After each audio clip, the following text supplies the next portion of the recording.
ब्रह्म स्वरूप गुरुदेव के चरणों में कोटि कोटि नमन।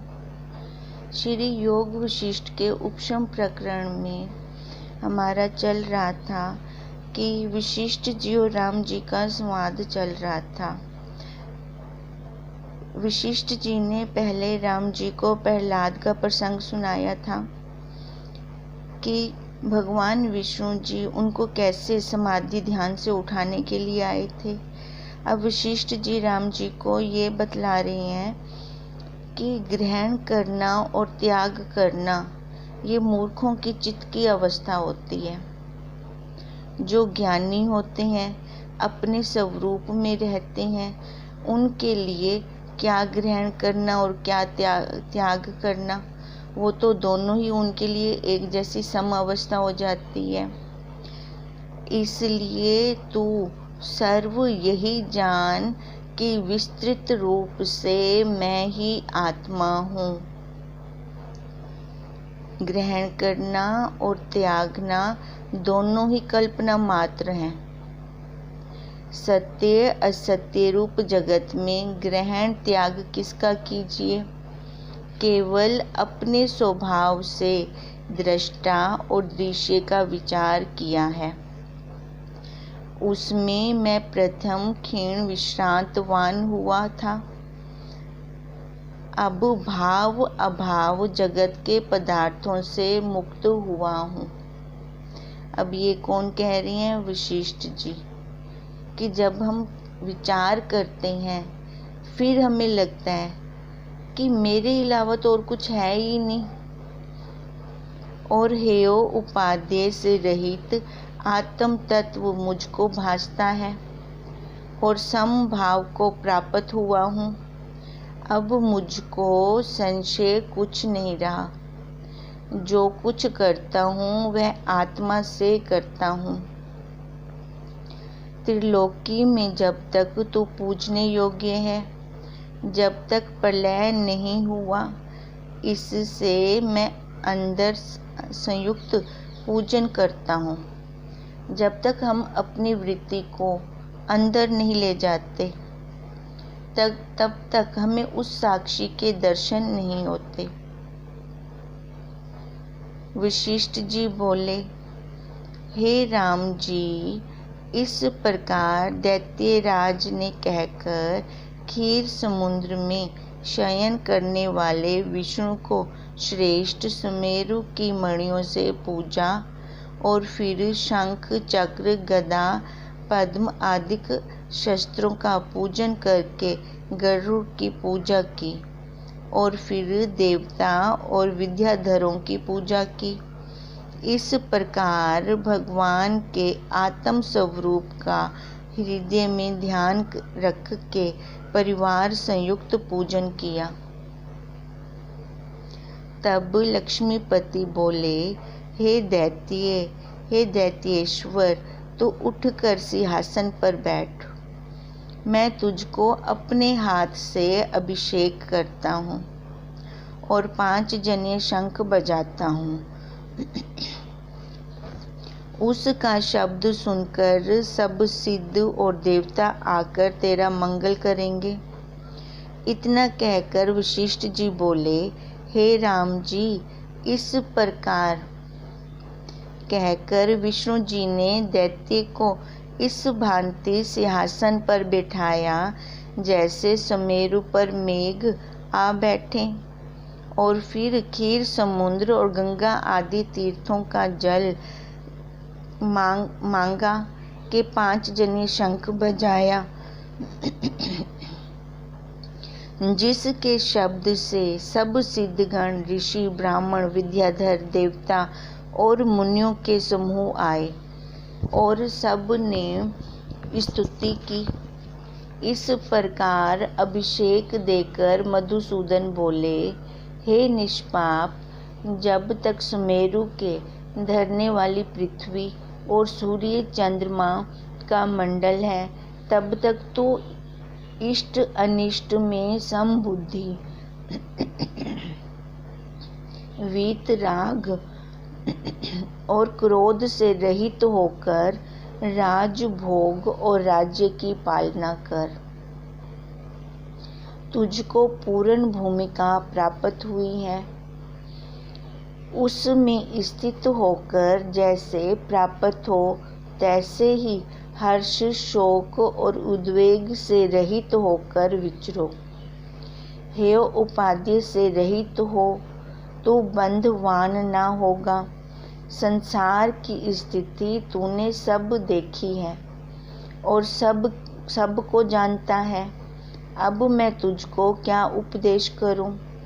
तू राग द्वेष से रहित होकर राजभोग। अब दैत्यों का रुधिर धरती पर ना पड़ेगा, अर्थात देवताओं के साथ विरोध ना होगा। आज से देवता और दैत्यों का संग्राम गया। जैसे मंदरांचल से रहित क्षीर समुद्र शांतिमान हुआ था, तैसे ही सब जगत स्वस्थ रहेगा। मोह रूपी तम तेरे हृदय से दूर हुआ है और सदा प्रकाश स्वरूप लक्ष्मी हुई है और अनंत विलासों को राजलक्ष्मी से भोगता आत्म पद में स्थित रहे। इति श्री योग विशिष्ट उपशम प्रकरणे प्रहलाद अभिषेक नाम 41वां सर्गा समाप्त। अब इस 41वें सर्गे में प्रहलाद का अभिषेक हुआ है और उसको विष्णु भगवान जी समझा रहे हैं, उठकर अपना राजभोग, क्योंकि तू अब सम अवस्था में आ गया, गुण साम्य अवस्था में आ गया है। तेरे लिए ग्रहण करना और त्याग करना कुछ मायने नहीं रखता। अब 42वां सर्गा शुरू कर रहे हैं। वशिष्ठ जी बोले, हे राम जी, इस प्रकार कहकर पुंडरीकाक्ष परिवार संयुक्त चले, मानो दूसरी संसार की रचना दैत्य के मंदिर से चला है। तिस पीछे प्रहलाद ने पुष्पांजलि दी और क्रम से क्षीर समुद्र में पहुँचे और देवताओं को विदा करके आप शेषनाग के आसन पर जैसे श्वेत कमल पर भंवरा बैठे तैसे स्वस्थ होकर बैठे। हे राम जी, यह दृष्टि अज्ञान के संपूर्ण मल के नाश करने वाली है। प्रहलाद को बोध की प्राप्ति की। जो अवस्था मैंने तुमसे कही है वह चंद्रमा के मंडलवत शीतल है। जो मनुष्य बड़ा पापी हो और इसको विचारे तो वह भी शीघ्र ही परम पद को प्राप्त हो, और जो पाप से रहित है उसकी क्या वार्ता कहिए। केवल सम्यक विचार करके पाप नष्ट हो जाता है। वह कौन है जो इन वाक्यों को विचार के परम पद को ना प्राप्त हो।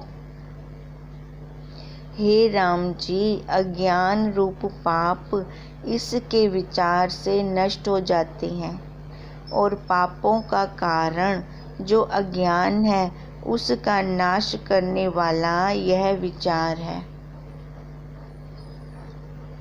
अब वशिष्ठ जी राम जी को कह रहे हैं कि अगर अपने स्वरूप में स्थित होना है तो उसके लिए विचार और अभ्यास,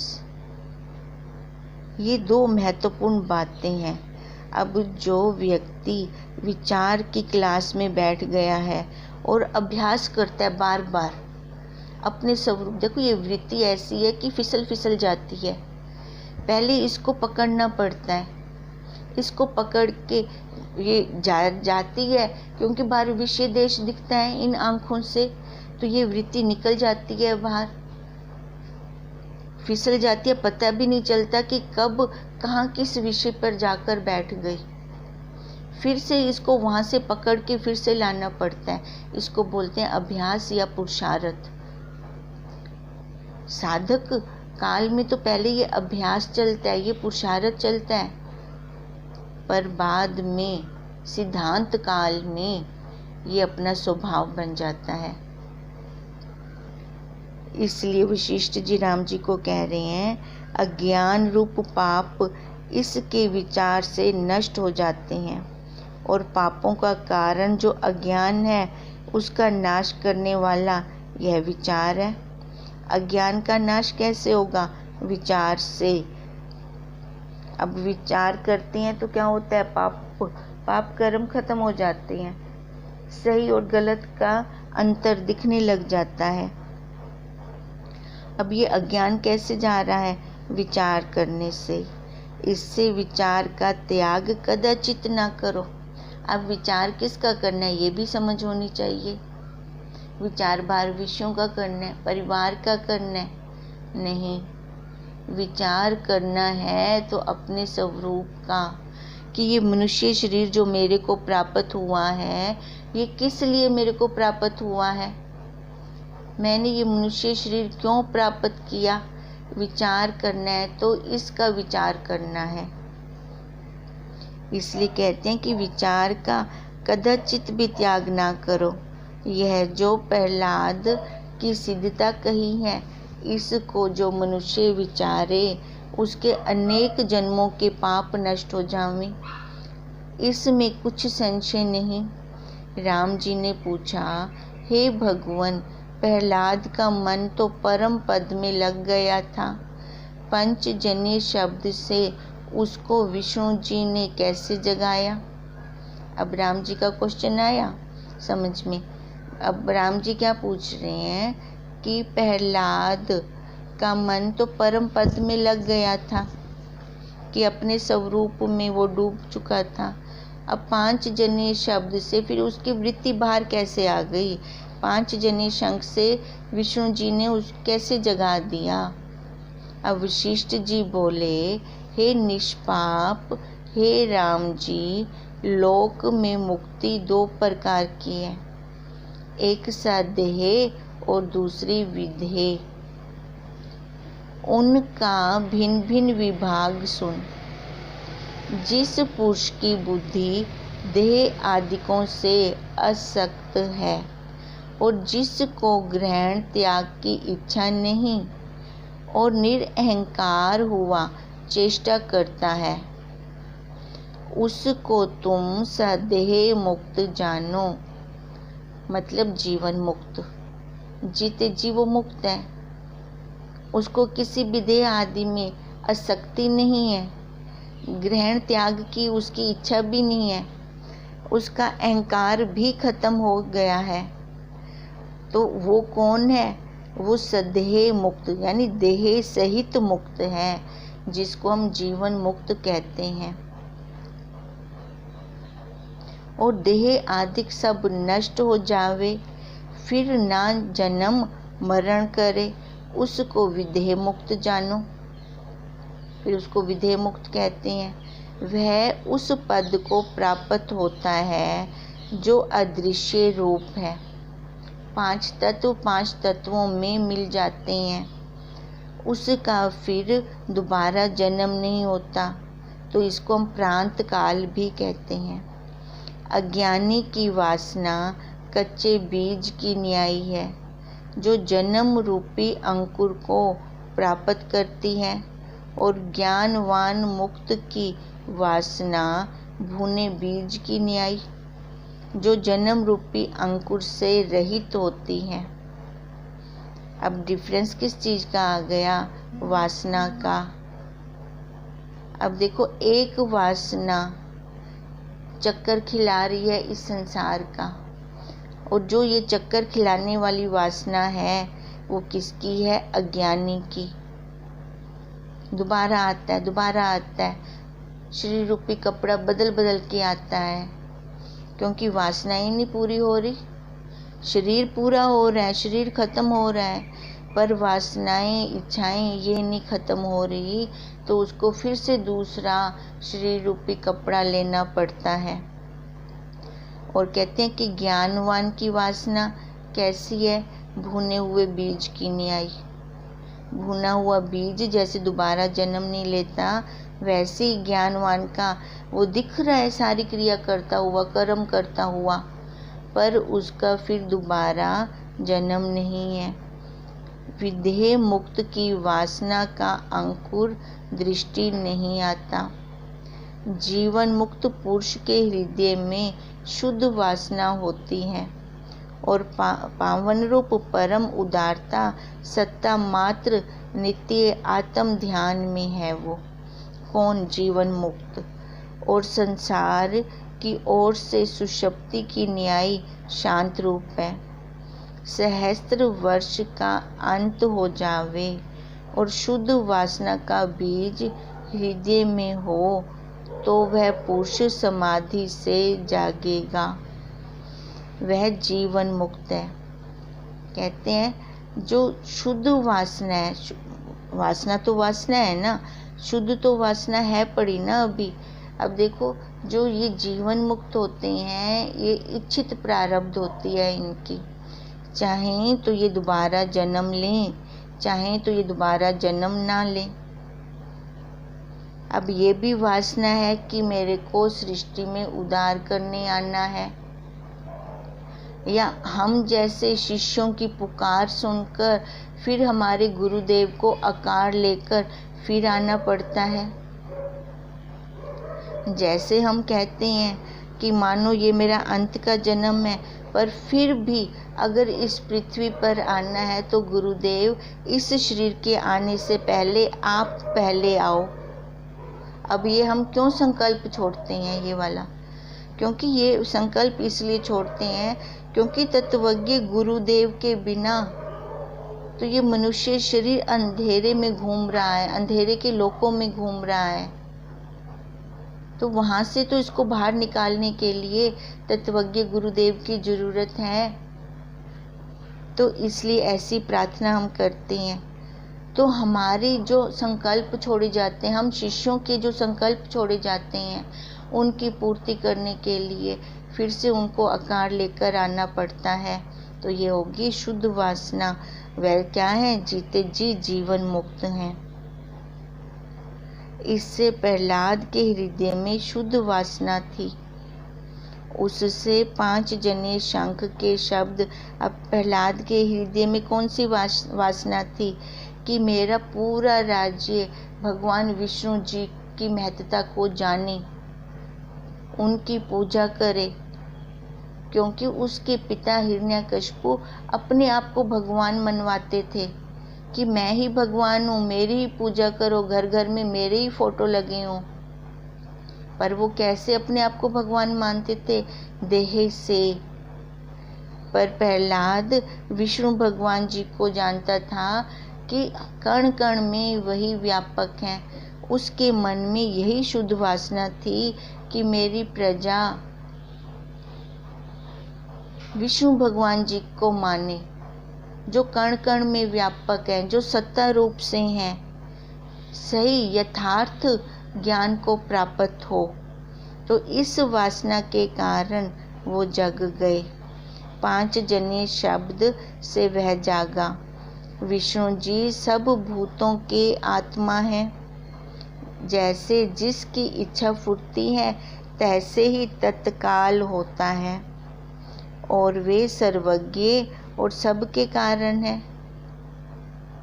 देखो विष्णु जी को तो सबका पता है ना, क्योंकि 84 लाख योनियों के अंतःकरणों को मिलाकर एक अंतःकरण भगवान जी का बना है, ईश्वर जी का बना है, विष्णु जी का बना है। तो सबके अंतःकरण में जो स्फुरना होती है वो उनको पता चल जाती है। तो सबके अंतःकरणों को जानते हैं। जैसे जिसकी भावना होती है तत्काल वैसे ही होता है। अगर तत्काल नहीं होता तो समय पाकर वैसे होता है। ये हम सबका अनुभव होगा। अब यही कह रहे हैं। अब राम जी ने जो वशिष्ठ जी से क्वेश्चन किया था कि वो तो अपने परम पद में लग गए थे, तो फिर जागे कैसे? 5 जने शब्द से जाग कैसे गए प्रहलाद जी? तो वही वशिष्ठ जी कह रहे हैं कि उसकी शुद्ध वासना अभिशेष थी प्रहलाद की, कि मेरी पूरी प्रजा भगवान विष्णु जी को माने, जो सत्ता रूप से कण कण में व्यापक हैं, उनका यथार्थ ज्ञान हो, इनको ये भी मुक्त हो जाएं। तो विष्णु जी को ये पता था, तो उन्होंने 5 जने शंख से जगाया। जब विष्णु जी ने चिंतना की तब प्रहलाद जागा। आप अकारण हैं, कोई इसका कारण नहीं। अब विष्णु जी का कोई कारण नहीं है, कारण का कोई कारण नहीं है।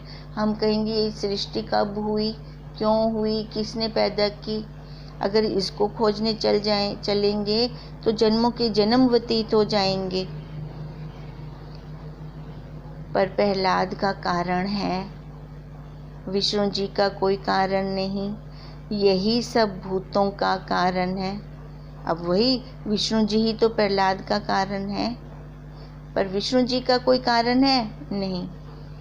सृष्टि की स्थिति निमित्त आत्मा पुरुष ने विष्णु वपु धारा है, और आत्मा के देखने ही से विष्णु जी का दर्शन होता है, और विष्णु की आराधना से शीघ्र ही आत्मा का दर्शन होता है। आत्मा के देखने के निमित्त तुम भी इसी दृष्टि का आश्रय करो। तुम विराट रूप हो, इसी दृष्टि से शीघ्र ही आत्म पद की प्राप्ति होगी। यह वर्षा काल की नदीवत संसार असार बादल है। अब बादल देखो, जब हवा चलती है तो उड़ जाता है। अब यही कहते हैं कि ये जो संसार है, जब ज्ञान की हवा चलती है, आत्मज्ञान की हवा चलती है, तो ये संसार रूपी बादल उड़ जाता है। इसका कोई सार है ही नहीं। सो विचार रूपी सूर्य के देखे बिना जड़ता दिखाता है। अगर हम विचार नहीं करते, विचार रूपी सूर्य के दर्शन नहीं करते, अब विचार करेंगे तभी तो साक्षी के परमात्मा के दर्शन होंगे, मतलब उनका अनुभव होगा। जब हम विचार नहीं करते तो ये जड़ता दिखती है। जड़ता मतलब बाहर जितने भी विषय हैं इंद्रियों के, ये सारे सच्चे लगते हैं। विष्णु रूप जो आत्मा है, उसकी प्रसन्नता से बुद्धिमान को यह भाव रूप माया नहीं भेदती। ये माया ही तो है सारी। जो ज्ञानवान है, जो अपने विचार में स्थित हो गया, उसको ये माया फिर खेद नहीं करती। जैसे यक्ष माया यंत्र मंत्र वाले को भी नहीं भेद सकती, तैसे ही आत्मा की इच्छा से यह संसार माया घनता को प्राप्त होता है। आत्मा की इच्छा से यह संसार माया घनता को प्राप्त होता है। मतलब घनता मतलब अपने स्वरूप में आ जाती है। अब भगवान जी की शक्ति है ना ये माया। माया का भी पति है, जिसको हम मायापति कहते हैं। तभी तो कहते हैं भगवान जी आपकी तो ये माया है, कहीं धूप कहीं छाया। अब है तो माया ये भगवान की, तो भगवान से कंट्रोल में होगी, क्योंकि माया का भी मायापति है। और आत्मा की इच्छा से वो निवृत्त होती है। अब जो ये संसार माया है कैसे ख़त्म होती है? जब हमें अपनी जिज्ञासा हो, अपनी इच्छा हो, अपने स्वरूप को जानने की। आत्मा की इच्छा होगी तभी ये संसार माया घनता को प्राप्त होगी, घनता खत्म हो जाएगी। नहीं तो उसके बिना इसकी तो निवृत्ति ही नहीं हो सकती। यह संसार माया ईश्वर की इच्छा से शुद्ध होती है। जैसे अग्नि की ज्वाला वायु से वृद्ध होती है और वायु से वो नष्ट होती है। अब अग्नि की ज्वाला वायु से वृद्ध होती है, ढलती जाती है। जैसे जैसे हवा देते हैं अग्नि को, वो ढलती जाती है। और कहते हैं वायु से वो नष्ट भी हो जाती है। वायु उसको बढ़ाती भी है और वायु उसको नष्ट भी करती है। अब छोटी सी चिंगारी हो, है ना, हमने अब जैसे धूप अगरबत्ती जलाते हैं, अब थोड़ी सी उसको चिंगारी लग गई तो उसको हम हवा देते हैं कि ये और भी जले। अब जलेगी तभी तो वृद्धि होएगी। और अगर बहुत अग्नि लगी हुई है ना, तो उसको जैसे हम हवा बहुत तेज से करें, जैसे हमने धूप जलाई, उसके ऊपर अग्नि लगी हुई है, उसको हम हवा करते हैं बहुत ज़्यादा तो वो बंद हो जाती है, जो ऊपर आग लग रही होती है। अब वायु से वो वृद्धि भी होती है और वायु से वो नष्ट भी होती है। अब ऐसे ही हमारी जो भी इच्छा है, अगर हम इच्छा करते हैं, ये आत्मा रूपी जो अपने स्वरूप को पाने की इच्छा है, यही ज्ञान की वायु चलाते हैं, तभी ये वासना वृद्ध हो जाती हैं। वृद्ध होते होते फिर ये नष्ट हो जाती हैं। इति श्री योग विशिष्ट उपशम प्रकरणे प्रहलाद दिव्य स्थापन वर्णन नाम 42वां सर्गा समाप्त। अब इस 42वें सर्गे में राम जी ने विशिष्ट जी से क्वेश्चन किया है कि जब प्रहलाद अपने स्वरूप में स्थित हो गए तो वो पांचजन्य शंख को उन्होंने कैसे सुना। पांचजन्य शंख कैसे सुना जाएगा, इंद्री से ना। तो उनको इंद्री का भान था कि वो जाग गए। फिर विशिष्ट जी ने इसके दो बताए कि मुक्ति दो तरह की होती है, एक स्देह मुक्ति और दूसरी विदेह मुक्ति। स्देह मुक्ति को जीवन मुक्त कहते हैं, विदेह मुक्ति को विदेह मुक्त कहते हैं। जो सिद्धेह मुक्त होती है उसमें शुद्ध वासना शेष रहती है, उनकी अपनी इच्छित प्रारब्ध होती है। जीते जी वो उन्होंने सारा समझ लिया होता है, उनकी स्थिति अपने स्वरूप में होती है, पर वो जान रहे होते हैं।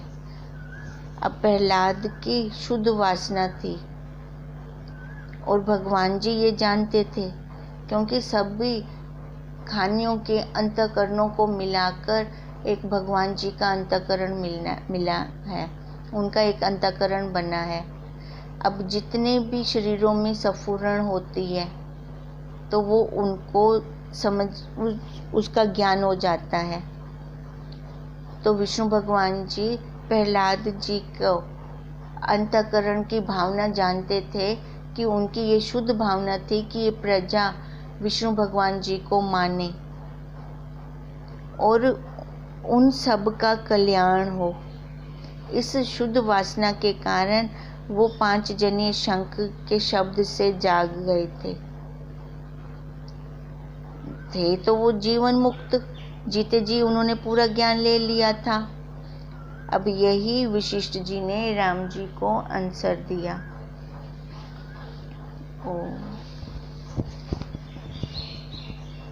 हरि ओम तत्सत, हरि ओम तत्सत, हरि ओम तत्सत।